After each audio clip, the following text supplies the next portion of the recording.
Bloomberg Audio Studios. Podcasts, radio, news. This is the Bloomberg Surveillance Podcast. I'm Jon Ferro, along with Lisa Abramowicz and Anne-Marie Hordern.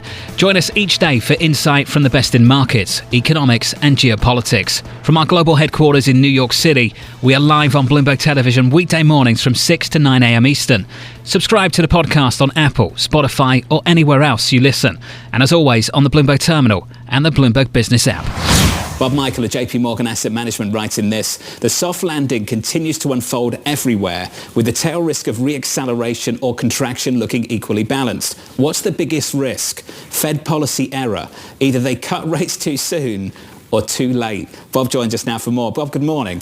Good morning. Can you pick one for us? What is the biggest risk out of those two options? That the soft landing continues to unfold for the next 18 months and people are still stuck in cash.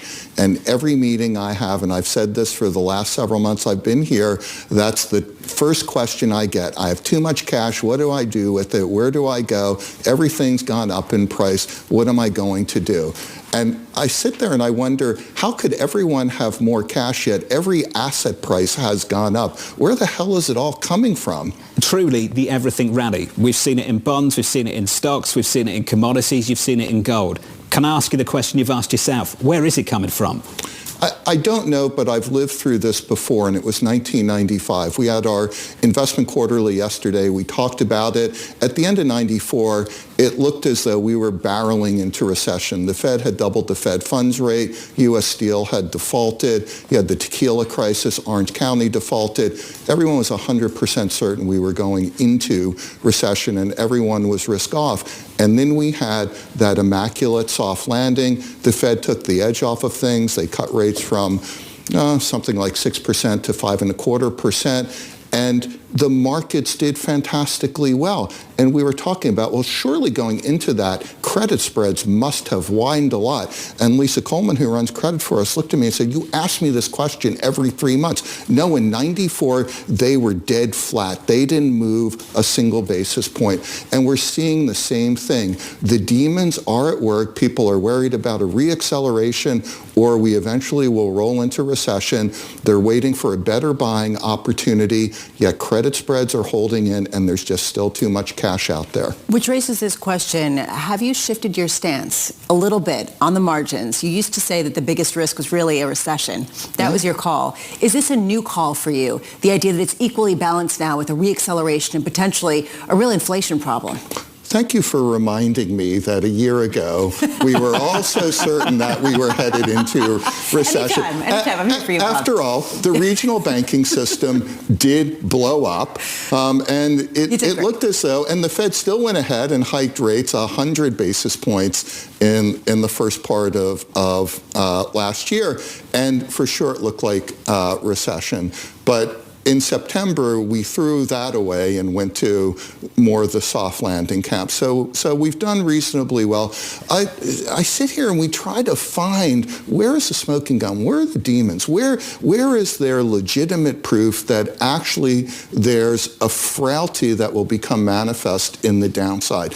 And it's too hard to find. And actually, there are more signs going the other way. When we talk to the credit research teams, whether it's investment grade or high yield, they're telling their companies just look better, that EBITDA is starting to go up again, that actually companies are more confident about their cash flow and their earnings. So it actually feels that there's more of a stabilization than downside. When you talk about where is the money coming from, I'm struck by all of my conversations this week and over the past couple of weeks about how much fiscal money has been pumped into the system and how people who received it and companies that received it aren't going to go out and spend it in some of the line items. They're going to invest in stock market, which is part of the reason why, and the bond market, which is part of the reason why there's this wall of money just flooding in. Is there a concern on the government bond side that there's going to be some sort of coming home to roost with respect to the leverage being transferred from the private sector to the public sector? I don't think so, and we also looked at the amount of money in plans like ARPA that have yet to be distributed. There's still 44% of the $1 trillion that have been set aside that have yet to go out into the economy. So that's already a sunk cost, so to speak. And you're right, the policy stimulus was literally off the charts. You had to go back, when you look at the combination of fiscal and monetary, to World War II to have any kind of relative metric. But we had a pandemic. It's what we needed. It got us through it. And now we're coming out the other side. It will take time to work down, but it doesn't seem to be a problem.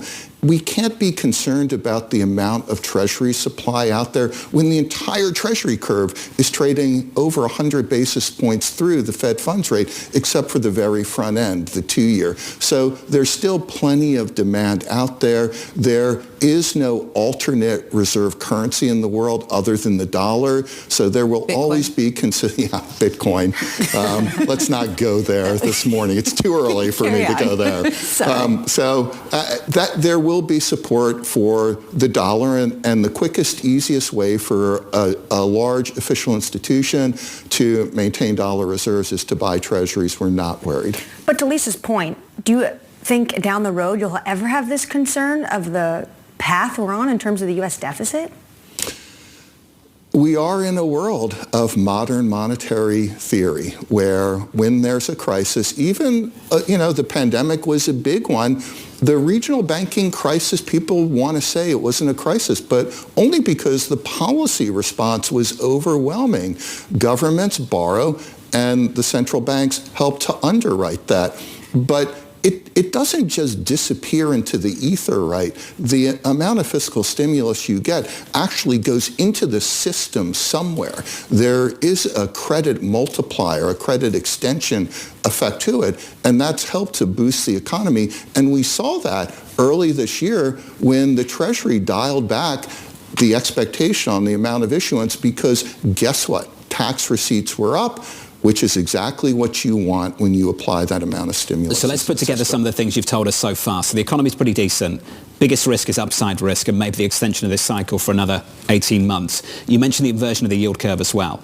So we've got a 2-year at the moment about 460, a 10-year at 424. Given everything you've told us, how are you convincing clients to go further out along the curve to pick up less yield? What are you telling them? Yeah, that's a really good question because the Fed funds rate has to come down to 4% to legitimize the Treasury curve where it is. And for sure, if it comes down to 4%, the front end, the 2-year drops from 460 down to about 4%. But 5s, 10s, 30s stay about where they are. It's not so much that. It's looking out into the market, looking into the investment grade credit market where you could pick up another close to 1% going into the high yield market, the securitized credit market. That's where you're starting to pick up yields that are in that 5.5 and higher in high yield, close to 8% range. And those are the kind of yields and credit spreads that will come down once the Fed starts its rate cutting cycle. You mentioned there was so much cash coming in. Where is the cash going? Where are you directing it at the moment? What are the biggest things you're advocating for? Well, we do like credit.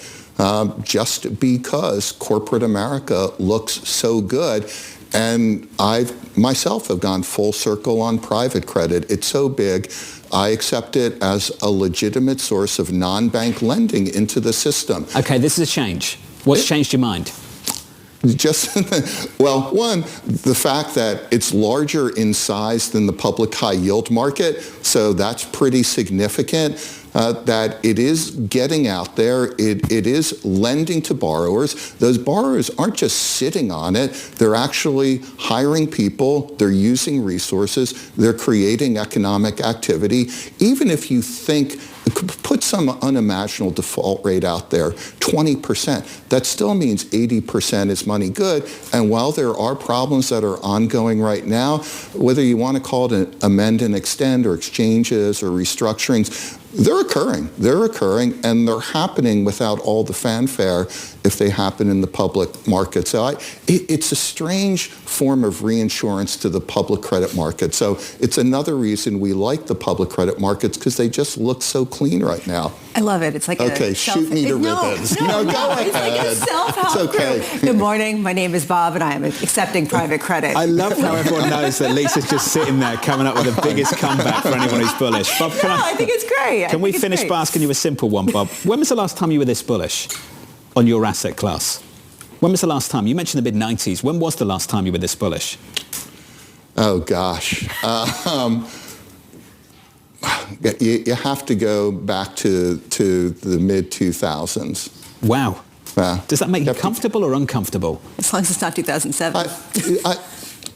I feel great because I feel post-financial crisis, we've sort of been in a la-la land where there's been a lot of policy intervention along the way because it was needed to recover from what happened during the financial crisis. And hey, blame us, the baby boomers. We learned about leverage and housing never went down in price, and we figured out how to blow it all up.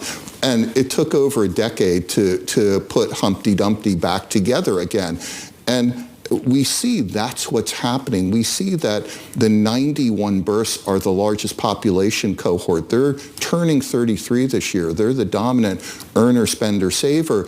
I think we can toss away the last 15 or so years and look at the period pre-financial crisis when there will be a demand for capital, there will be a cost to it, and there will be a productive use to it. So I'm very optimistic. This was thoughtful stuff, Bob. It's great to catch up with you. Let's kick off this Friday morning and start to close out this week. Bob Michael of JPMorgan, thank you, sir.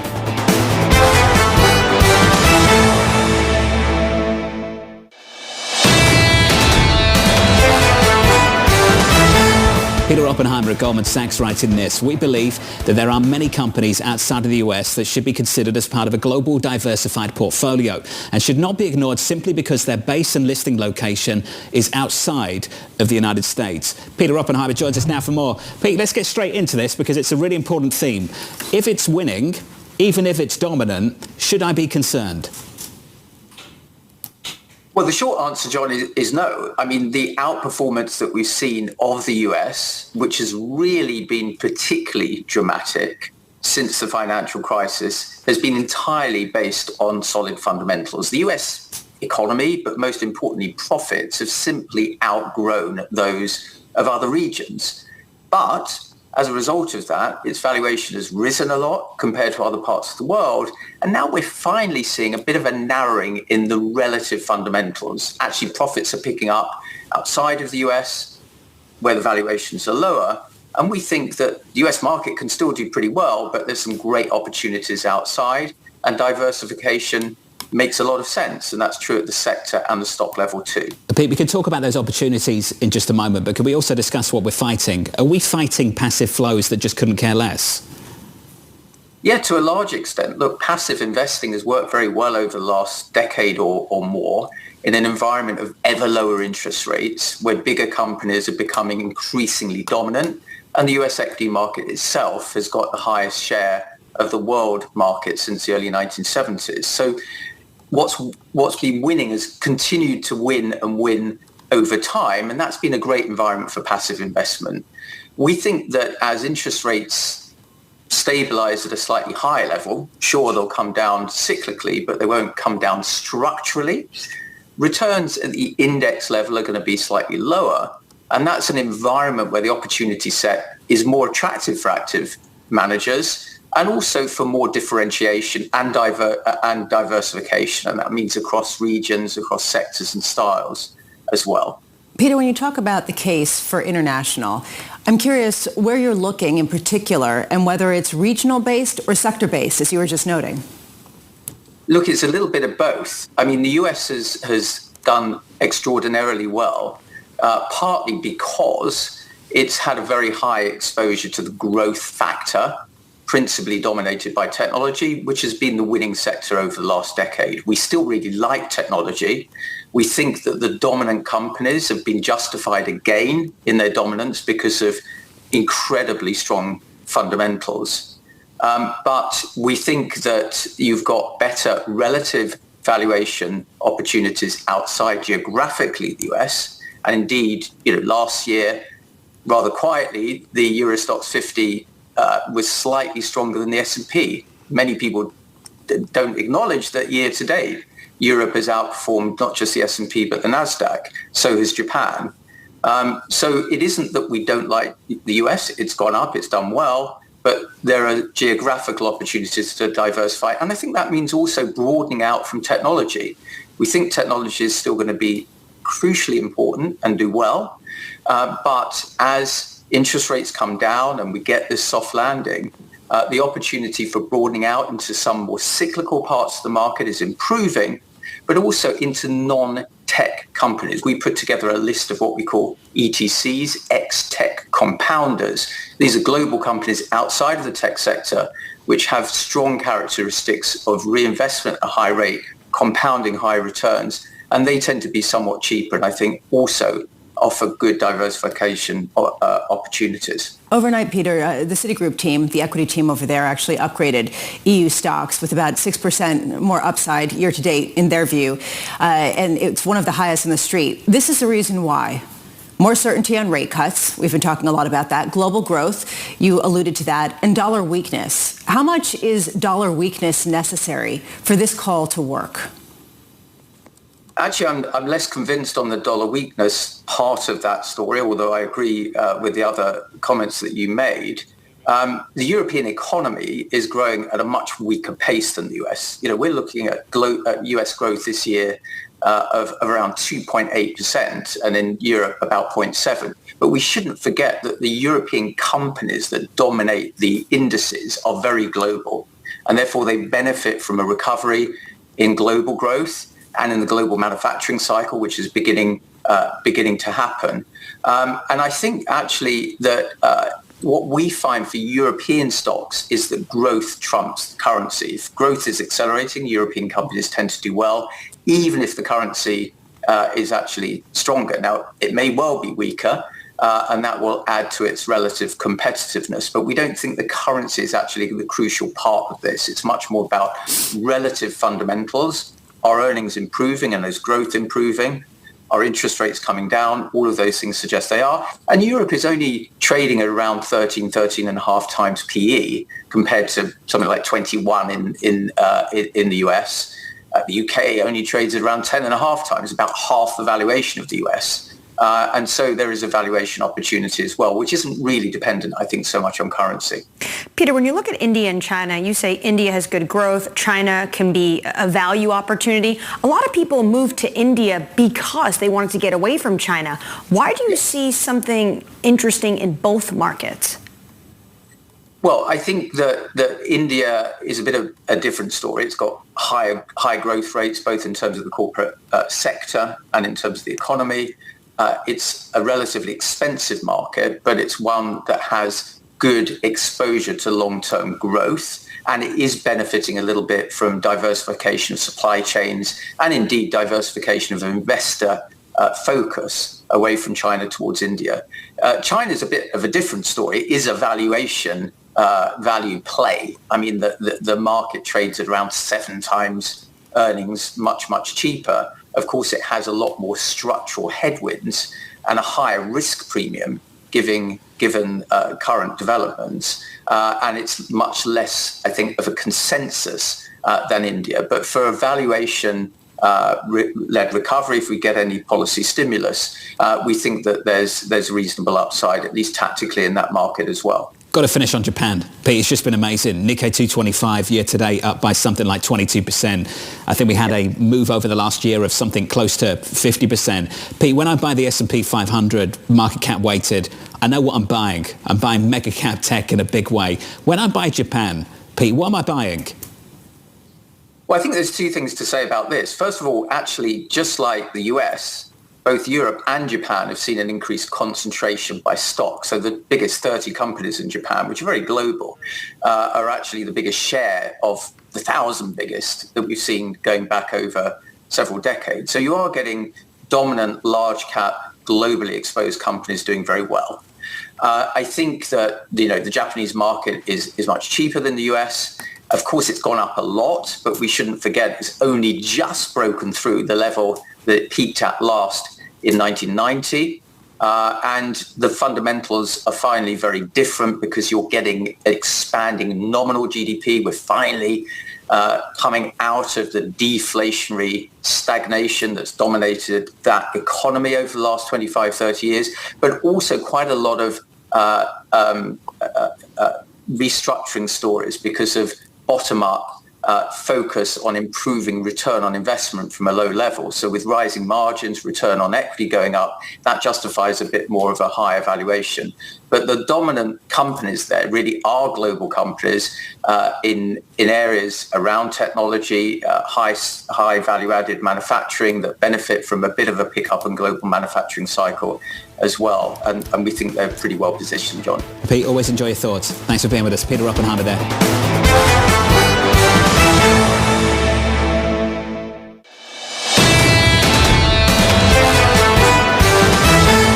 And Mohamed, let's talk about this. How interventionist is America becoming? It's becoming more interventionist. I don't think there's any question about that. But the more interesting question is, does it need to be more interventionist? There is a view, which I must say I have some sympathy with, that industrial policy is going to be really important in pivoting from old-style growth models to new-style growth models.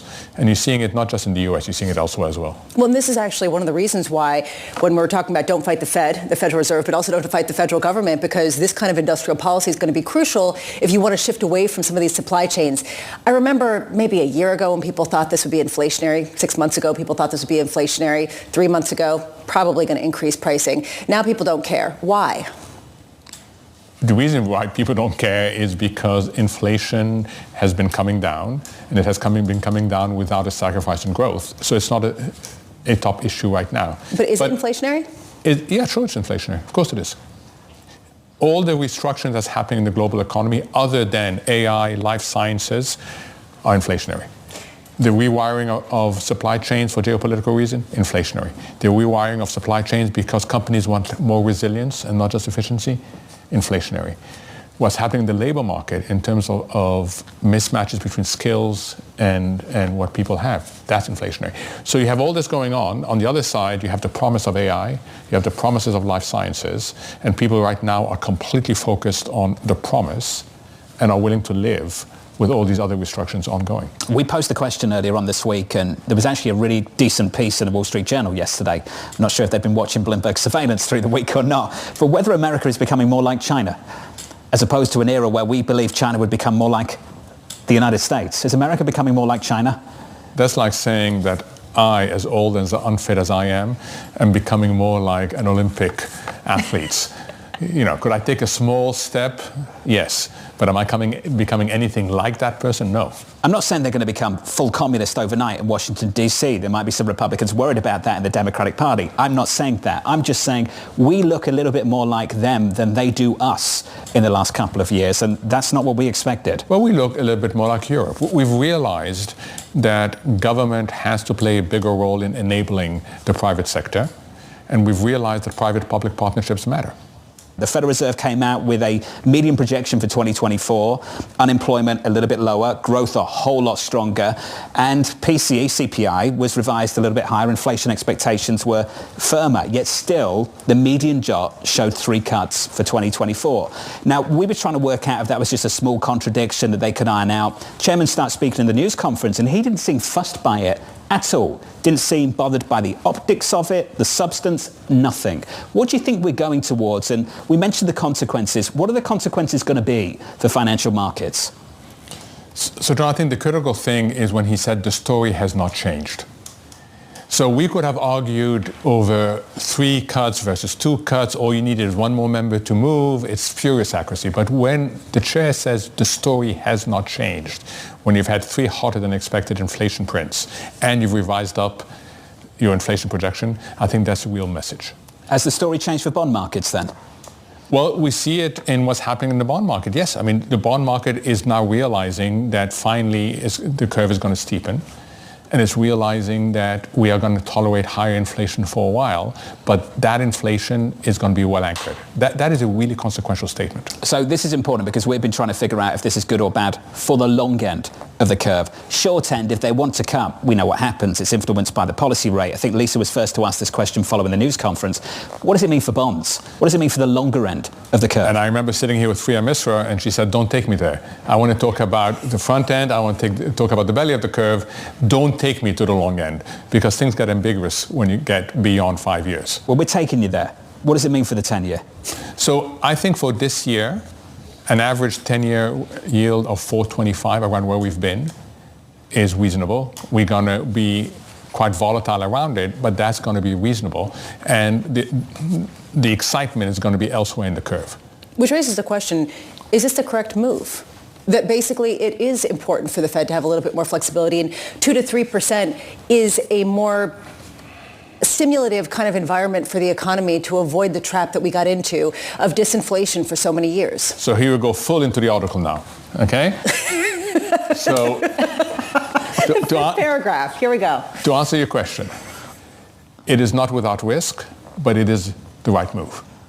It is not without risk because at some point you could destabilize inflation expectations, but it is the right move because we're living in a different macro paradigm. We're living in a paradigm where supply isn't flexible enough globally, and if you try to run a 2% inflation target, you will end up sacrificing economic well-being, unnecessarily so. Does it concern you that some people are speculating, just to your comment about how markets are not the economy, that a lot of the inflation is asset inflation? It's not real world inflation because lower income families are the ones most likely to spend and are the ones who are least likely to really benefit from some of the rally that we're seeing in asset prices. How much does it just divorce financial markets from the fundamental economy in a way that could be potentially harmful? I mean, that's been the story of QE. That's why there was a call for people's QE, the recognition that the generosity of the central bank was going to a very small group of people who owned assets. Look, let's not try to hide it. The low-income people have not recovered from a 9% inflation hit. Yes, their wages are going up more, but the cumulative impact of the inflation we've seen since 2021 has been significant. And if you don't believe me, go to food banks. Have a look at what, I talk to one food bank in particular, and they tell you they're still seeing long lines of people.